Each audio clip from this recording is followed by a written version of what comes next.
Alam namin sa team namin kung kailan magaganap yung Naoya Inoue, kung kailan yung nalalapit na laban ni Utol ngayong taon, pero hindi namin inuunahan yan. Mga kapenyo, tirahin na natin itong may init na issue ngayon. Pasok, intro! Hey yo, what's up sa inyo mga kapenyo? At today meron na naman tayo napaka-init na reaction video. Good morning sa inyong lahat ulit mga kapenyo.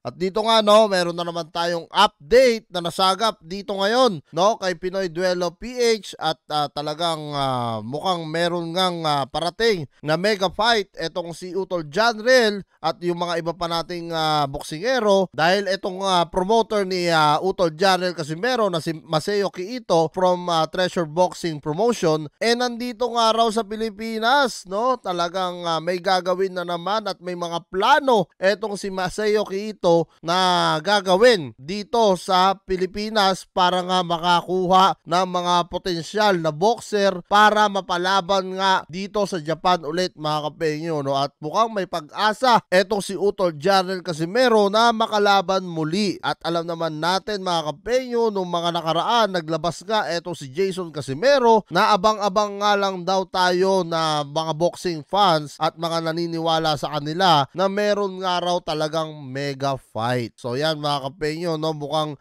yung sinasabi ni Silver Boys na haharangin nga ni Sean Gibbons etong palapit na laban ni Utol Janriel mukhang malabo, So talagang hindi natin alam ngayon kung sino ba talaga ang nagsasabi ng totoo sa ngayon mga kapenyo, Basta kung matuloy man yung mega fight ni Utol Janriel, di ibig sabihin nagsisinungaling ito si Silver Boys. Pero kung hindi man matuloy ito, ang nagsisinungaling din si Jason Casimero. So talagang kahit ako nalilito na rin dito sa dalawang nag-aaway ngayon na si Jason Casimero at Silver Boys. Pero syempre mas mainam na pakinggan natin kay Pinoy Duelo kung ano nga itong naibalita niya na dito sa pag-uwi nga nitong promoter ng Japan. Nasa Pinas po ngayon ang Japanese promoter ng former 3 Division World Champion Janriel Cuadro Alas Casimero na si former World Champion Maseo Kiito of Treasure Boxing Promotions UTBP at nakipagkita sa mga ilang involved na tao sa future boxing event na gagawin niya rito again sa Pinas. Okay. Alam na po natin mga kadwelo na meron na pong link si Ito with some of the local boxing promotions dito sa atin. Sabi pa ng isang member ng TBP na si Mark Elesna aka Mark The Real News, done deal na raw, as in signed, sealed, and delivered. Matatanda. Yun ang magandang balita doon. Done deal na nga raw mga kapenyo, sealed na. Pero ang tanong, sino kaya ang makakalaban ni Utol Janriel Casimero sa mga susunod yan laban ngayon 2024?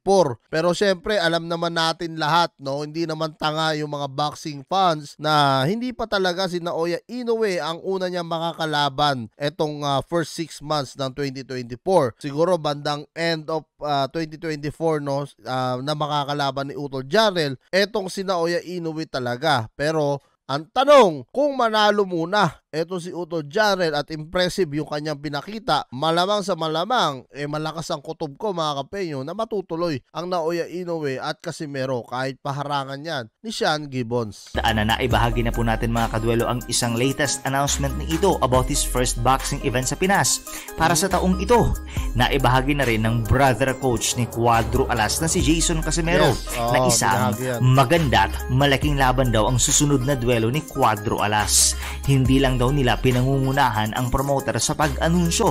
So with Coach Jason Mark, mukhang possible nga mga kapenyo kasi umuwi ang promoter ng Japan at mukhang possible yung sinasabi dito ni Jason Casimero na kung saan kabaliktaran naman na sinasabi nga ni Silver Boys na haharangin ni Sean Gibbons. Tignan na lang natin kung ano talaga yung mangyayari mga kapenyo dahil lahat naman tayo nakatutok dito. So we are expecting another announcement soon mga kadwelo from Masayuki Ito regarding Cuadro Alas next fight. Basta eto talagang promoter lang na to ang nakakaalam ng lahat mga kapenyo kung ano yung next fight talaga ni Utol Janriel. Sa ngayon, per reports, ang nakalinya na sa TBP ay ang mga laban sa pagitan ng current OPBF Bantamweight Champion Froilan Saludar at former So ito pala yung naka-next na nakalinya, no, dito sa radar ngayon ng Hapon na promoter. PBF champion Keita Kurihara in a rematch, as well as bakbakan sa pagitan ni Christian Dabam Araneta at Alvin Hurricane Magramo.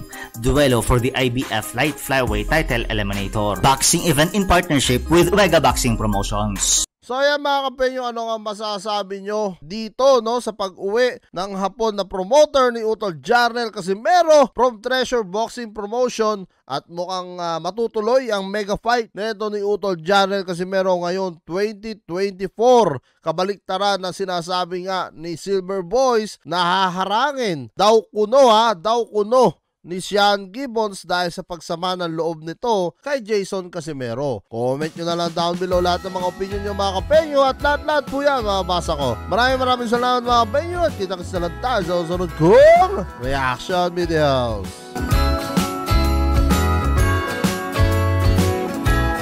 Jingle bells ringing in my ear, jingle bell, a sound that's oh so dear. Frosty the snowman is all around town. Watch out for reindeers are falling down. We stay up waiting for Santa tonight. He climbs down the chimney at the speed of light, while we're dancing around the Christmas tree, hugging and kissing just